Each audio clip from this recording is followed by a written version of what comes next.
നമസ്കാരം. വാസ്തുപ്രകാരം ചില ചെടികൾ വളരെ ശുഭകരമായി കരുതപ്പെടുന്നവയാകുന്നു.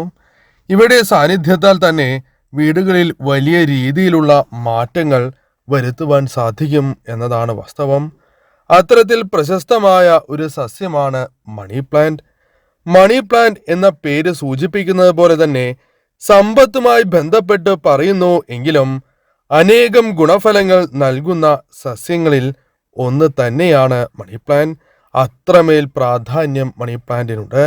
ഉയർച്ച, അതേപോലെ തന്നെ കടങ്ങൾ കുറയ്ക്കുക, ഐക്യം വർദ്ധിപ്പിക്കുക, ഒരു വീട്ടിൽ മനസമാധാനം കൊണ്ടുവരിക, ആ വീടുകളിലെ അംഗങ്ങൾ തമ്മിലുള്ള തർക്കങ്ങൾ പരിഹരിക്കുവാൻ സാധിക്കുന്നതായ ശുഭകരമായ മുഹൂർത്തങ്ങൾ വന്നു ചേരുന്നതിന് കാരണമാവുക തുടങ്ങിയ കാര്യങ്ങൾ സംഭവിക്കാവുന്നതാണ്. അതിനാൽ തന്നെ ഈ സസ്യം വീടുകളിൽ ഉണ്ടാകുന്നത് പോലും മഹാഭാഗ്യമായാണ് കരുതുന്നത്. ഇവ നന്നായി വളരുന്നത് ഈശ്വരാധീനത്തെയാണ് സൂചിപ്പിക്കുന്നത്. എന്നാൽ യഥാസ്ഥാനത്ത് വളർന്നില്ല എങ്കിൽ നാം ആഗ്രഹിക്കുന്ന രീതിയിലുള്ള ഫലങ്ങൾ വന്ന് ചേരണം എന്നില്ല. ഈ വീഡിയോയിലൂടെ ഇതേക്കുറിച്ച്, അതായത് ദിശയെക്കുറിച്ചും അതേപോലെ കടം പോലുള്ള കാര്യങ്ങൾ പെട്ടെന്ന് തീരുവാൻ ചെറിയൊരു പരിഹാരവും മനസ്സിലാക്കാം. ഈ കാര്യം ഏവരും വീടുകളിൽ ചെയ്യുവാൻ പരമാവധി ശ്രമിക്കുക. പലരും വീടുകളിൽ വളർത്തുന്ന സസ്യമാണ് മണി പ്ലാന്റ്. എന്നിരുന്നാൽ പോലും പലരും തെറ്റായ രീതിയിലാണ് മണി പ്ലാന്റ് വളർത്തുന്നത്. നിങ്ങൾ മണി പ്ലാന്റ് വളർത്തുന്നവരോ അല്ലെങ്കിൽ വളർത്തുവാൻ ആഗ്രഹിക്കുന്നവരോ അത് വീട്ടിലോ നിങ്ങളുടെ സ്ഥാപനത്തിലോ ആയിരുന്നാൽ പോലും ഈ കാര്യം പ്രധാനമായും നിങ്ങൾ ശ്രദ്ധിക്കേണ്ടതായിട്ടുണ്ട്. ഒരിക്കലും തറയിൽ മണി പ്ലാന്റ് വയ്ക്കാൻ പാടുള്ളതല്ല. ഇപ്രകാരം വയ്ക്കുകയാണ് എങ്കിൽ നിങ്ങൾ വിചാരിച്ച രീതിയിലുള്ള ഉയർച്ച ഉണ്ടാകണം എന്നില്ല. അതിനാൽ തന്നെ നിങ്ങൾ ഏതെങ്കിലും ഒരു പ്ലാറ്റ്ഫോമിന് മുകളിൽ വച്ച് മണി പ്ലാന്റ് വളർത്തുന്നതാണ് ഏറ്റവും ശുഭകരം. ചട്ടിയിൽ വയ്ക്കുന്നതും ശുഭകരമാണ് എന്ന കാര്യം ഓർക്കേണ്ടതായിട്ടുണ്ട്. അതിനാൽ ഇത്തരത്തിൽ ആരെങ്കിലും വളർത്തുന്നുണ്ട് എങ്കിൽ പ്ലാറ്റ്ഫോമിന് മുകളിലായി തന്നെ വയ്ക്കുവാൻ പ്രത്യേകം ശ്രദ്ധിക്കുക. അതേപോലെ തന്നെ ദിശയ്ക്കും വളരെയധികം പ്രാധാന്യമുണ്ട്. ദിശ ശരിയായ ദിശയിലാണ് എങ്കിൽ മാത്രമേ മണി പ്ലാന്റ് ശരിയായ ഫലങ്ങൾ നൽകണം എന്നുള്ളൂ.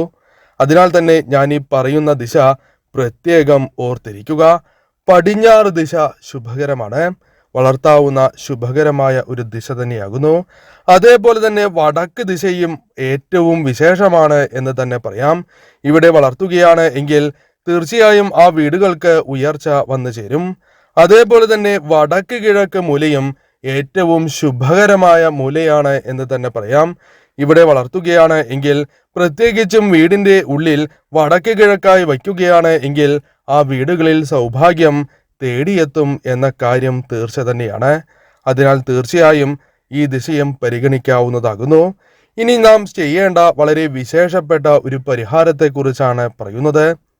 ഈ പരിഹാരം ഏവർക്കും ചെയ്യുവാൻ സാധിക്കുന്നതായ ലളിതമായ ഒരു പരിഹാരമാണ്. ഈ പരിഹാരം മണി പ്ലാന്റുമായി ചെയ്യുമ്പോൾ ഇരട്ടി ഫലമാണ് വന്നു ചേരുക എന്ന കാര്യവും ഓർക്കേണ്ടതായിട്ടുണ്ട്. മണി പ്ലാന്റ് ഉള്ളവരും മണി പ്ലാന്റ് വയ്ക്കാൻ ആഗ്രഹിക്കുന്നതായ വ്യക്തികളും ഈ പരിഹാരം ചെയ്യുവാൻ ശ്രമിക്കുക. വെള്ളിയാഴ്ച എന്ന ദിവസമാണ് നാം ഈ കാര്യം ചെയ്യേണ്ടത്. വെള്ളിയാഴ്ച ചെയ്താലാണ് പൂർണ്ണമായ ഫലം ജീവിതത്തിലേക്ക് കടന്നു വരിക. അതിനാൽ വെള്ളിയാഴ്ച തന്നെ ചെയ്യുവാൻ ശ്രമിക്കുക. വെള്ളിയാഴ്ച നാം ആദ്യമായി ചെയ്യേണ്ടത് വിളക്ക് തെളിയിക്കുക എന്ന കാര്യമാകുന്നു. ശുദ്ധിയോടെ തന്നെ വിളക്ക് തെളിയിക്കേണ്ടതാകുന്നു. മനഃശുദ്ധിയും ശരീരശുദ്ധിയും അനിവാര്യമാണ്. വിളക്ക് തെളിയിക്കേണ്ടത് വൈകുന്നേരമാകുന്നു. സാധിക്കുന്നവർ അന്നേ ദിവസം ദേവീക്ഷേത്രത്തിൽ ദീപാരാധന കൂടി തൊഴാൻ പ്രത്യേകം ശ്രദ്ധിക്കേണ്ടതാകുന്നു. ഓം മഹാലക്ഷ്മി ദേവിയെ നമഃ എന്ന് 3 തവണ മന്ത്രം ജപിക്കുക. ദേവിയുടെ ഏറ്റവും വിശേഷപ്പെട്ടതായ മന്ത്രങ്ങളിൽ ഒരു മന്ത്രമാണ് ഇത്. അതിനാൽ ഈ മന്ത്രം 3 തവണ ജപിക്കുക. മന്ത്രം ഒരു തവണ കൂടി ജപിക്കാം. ഓം മഹാലക്ഷ്മി ദേവിയെ നമഃ, ഓം മഹാലക്ഷ്മി ദേവിയെ നമഃ. ഈ മന്ത്രം 3 തവണ ദേവിയെ മനസ്സിൽ ധ്യാനിച്ചുകൊണ്ട് സർവ്വ ദുരിതങ്ങളും കഷ്ടതകളും എൻ്റെ ജീവിതത്തിൽ നിന്നും ഒഴിയണം, സൗഭാഗ്യങ്ങൾ തേടിയെത്തണം, ധനപരമായ നേട്ടങ്ങൾ ജീവിതത്തിലേക്ക് കടന്നു വരണം എന്ന് ദേവിയെ മനസ്സിൽ ധ്യാനിച്ചുകൊണ്ട് തന്നെ പ്രാർത്ഥിച്ചുകൊണ്ട് തന്നെ ഈ മന്ത്രം 3 തവണ ജപിക്കുക. അതിനുശേഷം നിങ്ങളുടെ ആഗ്രഹം, അതായത് നിങ്ങൾക്ക് ഏതെങ്കിലും രീതിയിലുള്ള ആഗ്രഹം ഉണ്ട് എങ്കിൽ ആ ആഗ്രഹം നടക്കണം എന്ന് പ്രാർത്ഥിക്കുക. ആ ആഗ്രഹം പറയുക. എന്താണ് നിങ്ങളുടെ ആഗ്രഹം? ആ ആഗ്രഹം ദേവിയോട് പറഞ്ഞതിന് ശേഷം അത് നടക്കണം എന്ന് ദേവിയോട് പ്രാർത്ഥിക്കുക. കൂടാതെ നിങ്ങളുടെ ജീവിതത്തിലേക്ക് ഭാഗ്യമാണ് നിങ്ങൾക്ക് ആവശ്യം എങ്കിൽ ഭാഗ്യം കടന്നു വരണം. എല്ലാ കാര്യങ്ങളും എനിക്ക് അനുകൂലമായി തീരണം, എനിക്ക് ഉയർച്ച വന്നു ചേരണം എന്ന് ദേവിയോട് പ്രാർത്ഥിക്കുക. ഇനി അഥവാ നിങ്ങൾക്ക് കടബാധ്യതകളാൽ പ്രയാസങ്ങൾ അനുഭവിക്കുന്നവരാണ് എങ്കിൽ ദുരിതങ്ങളുണ്ട്. കടങ്ങളാൽ മുന്നോട്ട് പോകുവാൻ സാധിക്കാത്ത അവസ്ഥ, എന്ത് ചെയ്താലും തടസ്സങ്ങൾ, ഇത്തരത്തിലുള്ള പ്രശ്നങ്ങൾ അനുഭവിക്കുന്നവരാണ് നിങ്ങൾ എങ്കിൽ ആ കടബാധ്യത ഒഴിയണം എന്ന് ദേവിയോട് പ്രാർത്ഥിക്കുക.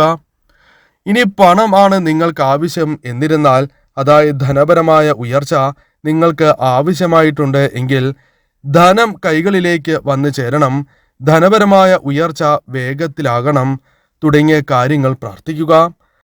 കർമ്മരംഗത്താണ് നിങ്ങൾ ഉയർച്ച ആഗ്രഹിക്കുന്നത് എങ്കിൽ അത് നിങ്ങൾക്ക് തന്നെ ആകണം എന്നില്ല. മക്കൾക്കോ അല്ലെങ്കിൽ ഭർത്താവിനോ സഹോദരങ്ങൾക്കോ ആയിരുന്നാൽ പോലും അത് നിങ്ങൾക്ക് പ്രാർത്ഥിക്കാവുന്നതാണ്. കർമ്മരംഗത്ത് ഉയർച്ച വന്നു ചേരണം എന്ന് മനസ്സുരുകി പ്രാർത്ഥിക്കുക. ഈ പരാമർശിച്ചിരിക്കുന്ന എല്ലാ കാര്യങ്ങൾക്കായും പ്രാർത്ഥിക്കുന്നതിൽ തെറ്റില്ല. എന്നാൽ ഇത്തരത്തിൽ പ്രാർത്ഥിക്കുമ്പോൾ ശരീരശുദ്ധിയും മനഃശുദ്ധിയും അനിവാര്യം തന്നെയാകുന്നു. ശേഷം ചെയ്യേണ്ടതായ കാര്യത്തെക്കുറിച്ചാണ് ഇനി പരാമർശിക്കുന്നത്. ഇതിനുശേഷം 1 രൂപയുടെ 3 നാണയം നിങ്ങൾ എടുക്കുക. 3 നാണയം ശുദ്ധിയോടെ തന്നെ എടുക്കേണ്ടതാകുന്നു. അതായത് ആദ്യം കഴുകി വൃത്തിയാക്കി.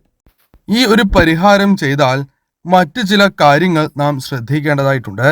അതിൽ ആദ്യത്തേതായി പരാമർശിക്കുന്നത് അശുദ്ധിയുള്ള സമയത്ത് ഒരിക്കലും ഈ മണി പ്ലാന്റിന്റെ അടുത്തേക്ക് പോകരുത് എന്ന കാര്യമാണ് പ്രഥമമായും നാം ശ്രദ്ധിക്കേണ്ടത്. ഇപ്രകാരം സംഭവിച്ചിട്ടുണ്ട് എങ്കിൽ, അറിയാതെ തൊട്ടുപോയിട്ടുണ്ട് എങ്കിൽ ഫലം ലഭിക്കുന്നതല്ല. അതിനാൽ വീണ്ടും ശുദ്ധിയായതിനു ശേഷം മാറ്റി സ്ഥാപിക്കേണ്ടതാകുന്നു. ആ കാര്യം പ്രത്യേകം ഓർക്കുക. ദേവീക്ഷേത്രത്തിൽ ദർശനം നടത്തിയതിനു ശേഷം മാത്രമേ ഈ കാര്യം പിന്നീട് നിങ്ങൾ ചെയ്യുവാൻ പാടൂ.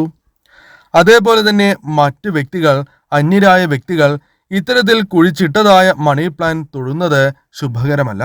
അങ്ങനെ തൊടുകയാണ് എങ്കിൽ ഫലം ലഭിക്കണം എന്നില്ല. ആ കാര്യവും പ്രത്യേകം നിങ്ങൾ ഓർത്തിരിക്കേണ്ടതാകുന്നു. ഇനി നാം ശ്രദ്ധിക്കേണ്ടതായ കാര്യം, എല്ലാ വെള്ളിയാഴ്ച ദിവസങ്ങളിലും നെയ്വിളക്ക് തെളിയിക്കുക എന്ന കാര്യമാകുന്നു. മുടക്കം കൂടാതെ ചെയ്യണം. ഇന്നേ ദിവസം തീർച്ചയായും വെള്ളിയാഴ്ച ദിവസം നെയ്വിളക്ക് തെളിയിക്കുന്നതിനോടൊപ്പം ആ നെയ്വിളക്കിൽ ഒരു ഏലയ്ക്ക കൂടി ഇട്ട് തെളിയിക്കുക. അങ്ങനെ ചെയ്യുന്നതാണ് ഏറ്റവും ശുഭകരം. ഏലയ്ക്ക ഒരിക്കലും കേടുപാടുകൾ സംഭവിച്ചതാകരുത് എന്ന കാര്യവും ഓർക്കുക. ഈ കാര്യങ്ങളാണ് പ്രധാനമായും മണി പ്ലാന്റുമായി ബന്ധപ്പെട്ട് പരാമർശിക്കാനായിട്ടുള്ളത്. ഏവർക്കും ഏറ്റവും ശുഭകരമായ ദിവസങ്ങൾ തന്നെ വന്ന് ഭവിക്കട്ടെ എന്ന് ഞാൻ പ്രാർത്ഥിക്കുന്നു. വെള്ളിയാഴ്ച ദിവസം നടത്തുന്ന വിശേഷാൽ ലക്ഷ്മി പൂജയിൽ ഉൾപ്പെടുത്തുവാൻ ആഗ്രഹിക്കുന്നവർ പേരും ജന്മനക്ഷത്രവും കമന്റ് ബോക്സിൽ രേഖപ്പെടുത്തുവാൻ പ്രത്യേകം ശ്രദ്ധിക്കുക.